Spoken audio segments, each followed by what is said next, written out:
상처 주는 말을 웃으면서 제압하는 기술. 안녕하세요. 저는 30년 동안 상담과 강의를 해오면서 수많은 사람들이 말 때문에 받은 상처를 안고 살아가는 걸 보았습니다. 가족의 말, 직장 동료의 말, 친구의 말 한마디가 마음에 오래 남습니다. 그런데 중요한 건 우리는 남의 말을 막을 수 없지만 그 말에 대응하는 방법은 선택할 수 있다는 사실입니다. 오늘은 화내거나 싸우지 않고 오히려 웃으면서 상처 주는 말을 제압하는 기술을 알려드리겠습니다. 직장에서 상사가 그 나이에 아직 그것밖에 못해? 라고 말했을 때, 친척이 아직도 결혼 안 했니? 라고 물었을 때, 친구가 넌 왜 이렇게 눈치가 없어? 라고 했을 때, 우리는 순간 상처받고 속으로 끓습니다. 하지만 대부분 말대꾸하지 못하고 그냥 삼킵니다. 그러다 보면 자존감은 떨어지고 상대는 더 무시하게 됩니다. 사례 1 직장인. 40대 직장인은 늘 상사의 말에 움츠러들었습니다. 하지만 제가 가르쳐준 유머로 넘기는 기술을 배우면서 상황이 달라졌습니다.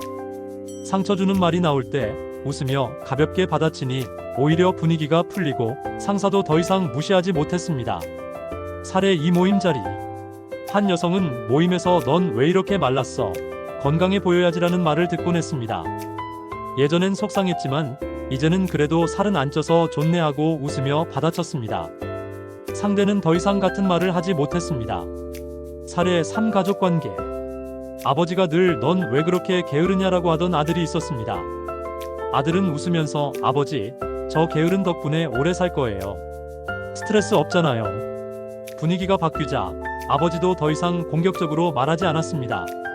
웃으면서 제압하는 기술은 상대를 무력화시키고 내 자존감도 지켜줍니다. 4. 상처 주는 말을 웃으며 제압하는 5가지 기술. 1. 유머로 바꾸기. 상대의 말에 정색하면 싸움이 됩니다. 하지만 가볍게 농담으로 돌리면 상대는 더 이상 공격할 수 없습니다. 얘 너 왜 이렇게 늙어 보여? 덕분에 동안 소리는 안 들어서 편해요. 이 질문으로 되돌리기. 공격적인 말에 곧장 반격하기보다 질문으로 돌려주세요. 넌 왜 그렇게 게으르냐? 게으른 게 보이세요? 어떤 점이요? 상대는 당황하고 대화 주도권이 넘어옵니다. 3. 사실을 인정하면서 비틀기. 상대가 공격할 때 맞아요로 시작하면 힘이 빠집니다. 넌 왜 이렇게 눈치가 없니? 맞아요. 그래서 속 편하게 살아요. 4. 웃으며 경계 긋기. 상대가 계속 선을 넘을 때는 웃으면서 단호하게 선을 그어야 합니다.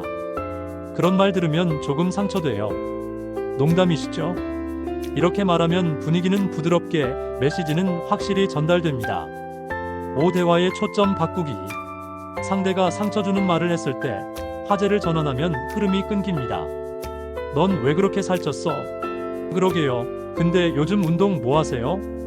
웃으며 대응한다고 해서 무조건 유머러스해야 한다는 뜻은 아닙니다. 핵심은 내 감정을 지키면서도 상대를 자극하지 않는 것입니다. 상대가 악의적으로 반복한다면 단호하게 선을 긋는 게 필요합니다. 오늘은 상처 주는 말을 웃으면서 제압하는 기술을 말씀드렸습니다. 정리하면 유머로 바꾸기, 질문으로 되돌리기, 사실 인정 후 비틀기, 웃으며 경계 긋기, 화제 전환. 여러분, 상처 주는 말을 피할 수는 없습니다. 하지만 그 말에 끌려다닐 필요는 없습니다. 웃으며 제압하는 순간 관계의 힘은 내가 가지게 됩니다. 진짜 강한 사람은 화내며 싸우는 사람이 아니라 웃으며 제압할 줄 아는 사람입니다. 감사합니다.